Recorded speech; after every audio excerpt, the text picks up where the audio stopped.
વાલા ભક્તો, સર્વ મુક્તોને હૈયાના હેતથી જય સ્વામિનારાયણ. મારે આજે વાત કરવી છે ખોપાળાના મૈયા દાદાની. આ મૈયા દાદાના જીવન વિશે આખું પુસ્તક શ્રી સ્વામિનારાયણ મંદિર કુંડળધામ તથા કારેલીબાગથી પ્રકાશિત થયું છે. આ પુસ્તક મને ત્યાંથી સંતોએ સપ્રેમ ભેટ આપ્યું છે. માટે એ સંતોનો અને ભક્તોનો હું ખૂબ ખૂબ આભાર વ્યક્ત કરું છું. જોકે મૈયા દાદાનું જીવન એ સાધકને સિદ્ધ બનવાનું, બદ્ધને મુક્ત બનવાની કડી રૂપ છે. દાદાના કેટલાય પ્રસંગો મેં મારી આંખે જોયેલા છે, આ કાને સાંભળેલા છે. દાદા જ્યારે આજથી 10 વર્ષ પહેલા આ મહા મહિનામાં ધામમાં ગયા અને દાદાનું વહેલું જીવન આખું સંકલન જ્યારે મેં કુંડળધામમાં હતા ત્યારે ગુરુ કૃપાથી મારે જ સંકલન કરવાનું સદભાગ્ય પ્રાપ્ત થયું હતું. ઘણા પ્રસંગો ત્યારે મેં સંકલિત કર્યા હતા. આજે પણ એમાંથી ઘણા પ્રસંગો મેં મારી રીતે લખેલા પણ છે. પરંતુ મારે જે આજ વાત કહેવી છે કે આ પુસ્તકમાં એક દાદાનો સૌથી અગત્યનો પ્રસંગ ચૂકાઈ ગયો છે. મારે આ ચૂકાઈ ગયેલા પ્રસંગ તરફ તમને ધ્યાન દોરવાનું છે. કોઈ પણ વ્યક્તિ માટેનો એનો અંતિમ પ્રસંગો અતિ અગત્યના હોય છે.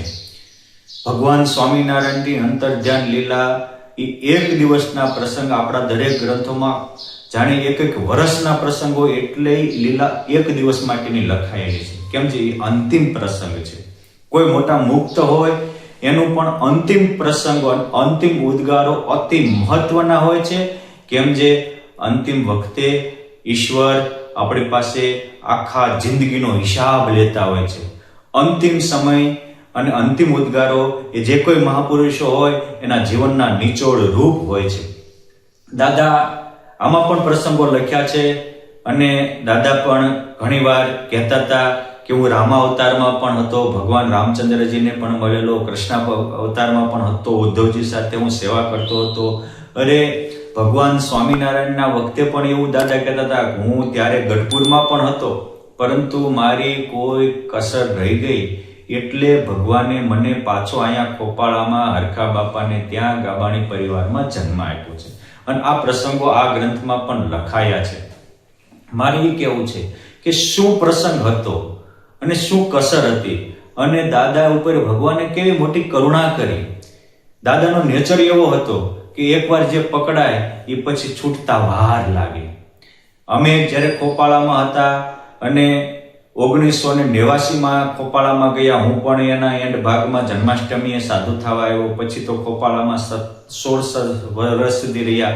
પણ દાદા ઠેઠ ખોપાળામાં છેલ્લા અમુક સમયે 5-7 વર્ષ જ આ મંદિરમાં આવ્યા. ત્યાં સંતો હતા તો સંતોના દર્શન કરવા પણ નહોતા હતા. એના મગજમાં એવું હતું કે એ તો બાબુભાઈ બનાવેલું મંદિર છે અને ભગવાન તો અહીંયા જ છે, એટલે એ જૂના મંદિરમાં વિશેષ રહેતા. પણ વચનામૃતના અભ્યાસો હતા એટલે એમ થાય વચનામૃતમાં પાને સંતોનો મહિમા છે અને આમ કેમ થાય. પછી એકવાર ભગવાને એને કરુણા કરી અને કીધું કે મૈયાભાઈ, તમે આ મંદિરમાં રહો છો પણ એ મંદિરમાં જાશો અને સંતો ભક્તોની ચરણરજ માથે ચડાવશો તો જ તે હું તમારા ઉપર રાજી થાય. અને દાદા તો મને ત્યાં સુધી કહેતા હતા, આ બધો પ્રસંગ પોતે જ કહેતા હતા કે હું ઓરડીમાં બેઠો હતો ને ભગવાને મને રાત્રે આ મંદિરમાં મૂકી દીધો અને આખી રાત મને આ મંદિરમાં રાખ્યો અને સવારમાં અચાનક દિવ્યો કમાડ ખુલી ગયા અને પછી માન લઈ ગયો અને પછી હું આ મંદિરમાં રહેવા આવ્યો. દાદાના જીવનનું જમા પાસું હોય, આપણે બધાએ શીખવા જેવું હોય તો વ્યક્તિનો નહીં સર્વની ચરણરજ માથે ચડાવવાથી દાદા નિષ્કામી થયા છે. સ્વામિનારાયણ ભગવાનના સંબંધમાં આવેલા પ્રત્યેક વ્યક્તિ પ્રત્યે અલૌકિક ભાવ આવવાથી દાદાની આ સ્થિતિ બંધાયેલી છે. એ દાદા પોતે કહેતા હતા અને કેટલાય પણ દાદાની ચરણરજનો મહિમા આપણે સમજતા હતા. એ નાના સત્સંગી દીકરા હોય એની ચરણરજ માથે ચડાવતા હતા. હવે પ્રસંગ એવો બન્યો, કાળનું કામ કરે. પછી ખોપાળાથી સંતો કુંડળ ટ્રાન્સફોર્મેશન થયા, દાદાને સંતોમાં હેત થઈ ગયેલું એટલે પછી વિશેષ કુંડળ આવવા માંડ્યા.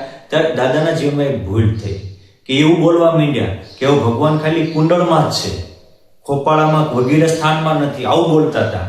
અને પછી છેલ્લે હવે આવા સ્થિતિવાળા હતા, ભગવાન એને કુંડળધામમાંથી ઘણા વડીલોને તેડી ગયા છે, ત્યાંથી તેડી શકે, પણ દાદાની બીમારી પડી, દાદાને ઘરે આવવું અનિવાર્ય થઈ ગયું.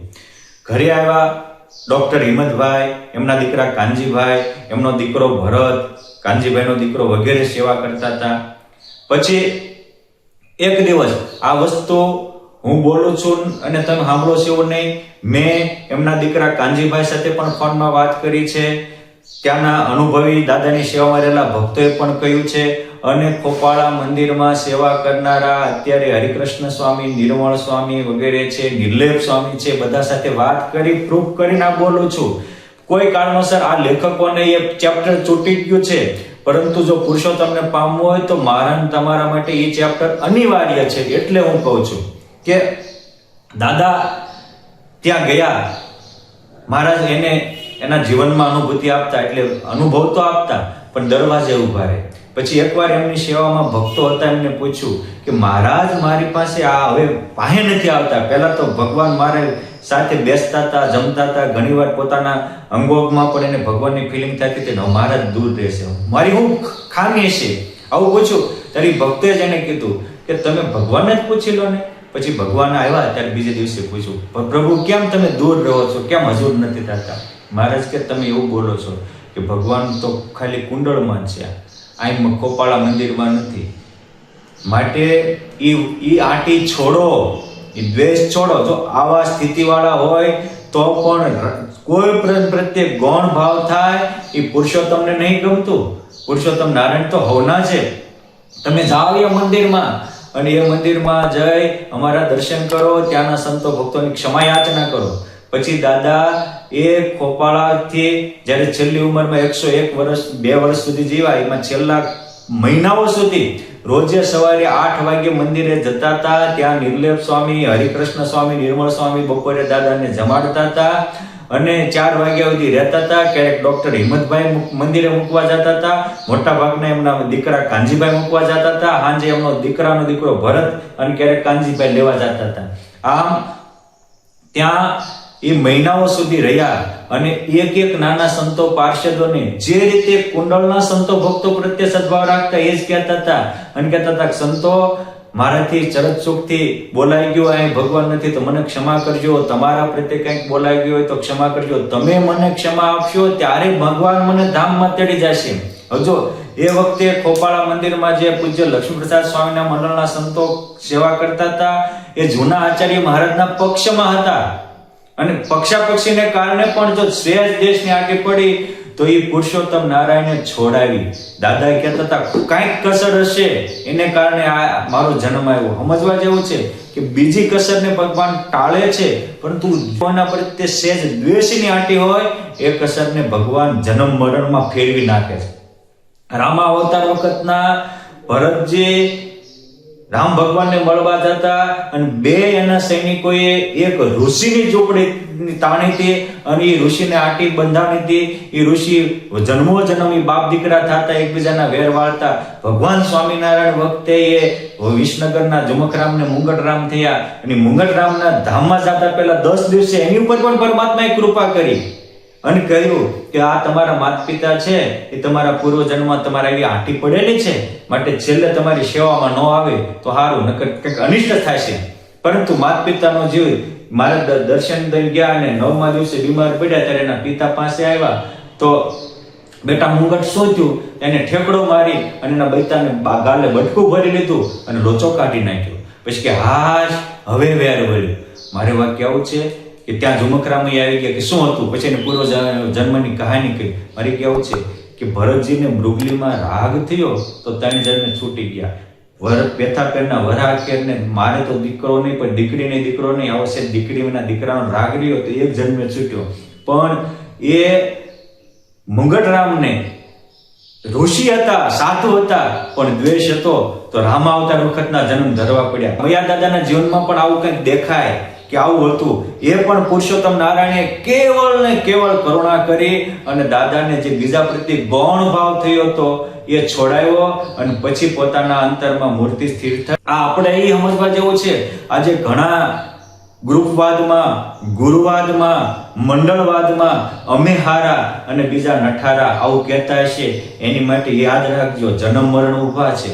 માટે જો છેલ્લો જન્મ કરવો હોય, પુરુષોત્તમ નારાયણને પામી જવું હોય, હવે નવી માં ન કરવી હોય, તો આ મયા દાદાના જીવનનો અંતિમ પ્રસંગ એ મારા અને તમારા માટે અતિ ઉપયોગી છે. દાદા માટેની આ પુરુષોત્તમ નારાયણની કરુણા એ મારે ને તમારે પણ આ કરુણા સ્વીકારવા જેવી છે.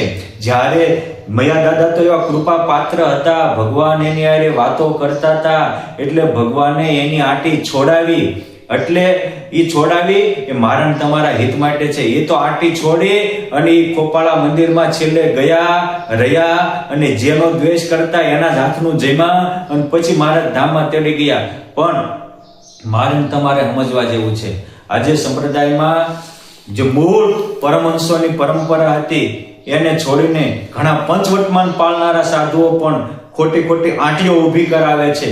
માટે જો સુખી થવું હોય તો હું હટે તો જ પુરુષોત્તમ પ્રગટે, યશની ઈચ્છા જાય તો જ મારો વાલો વશ થાય. માટે ખોટી કારકિર્દી મેળવવા અને ખોટા અમે હાચા ને બીજા ગૌણ કરવા માટે આવા જે અગત્યના પ્રસંગો છે એ ચૂકાઈ જશે. અને આવા મયા દાદાની કે મુગટરામ જેવાની આ જો સ્મૃતિઓ ભૂલાઈ જશે અને દ્વેષ રહેશે તો કેટલા જન્મ આવશે એ નક્કી નહીં.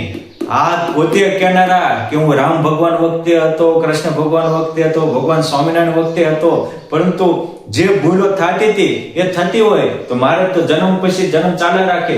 આ વખતે એની ઉપર અતિ અતિ અતિ અતિ અતિ કરુણા કરી અને મહારાજે એ જે છેલ્લી ભૂલ સુધરાવી એ ભૂલ એની તો સુધરી. હવે મારો તમારો આ ભૂલ સુધારવાનો વારો છે.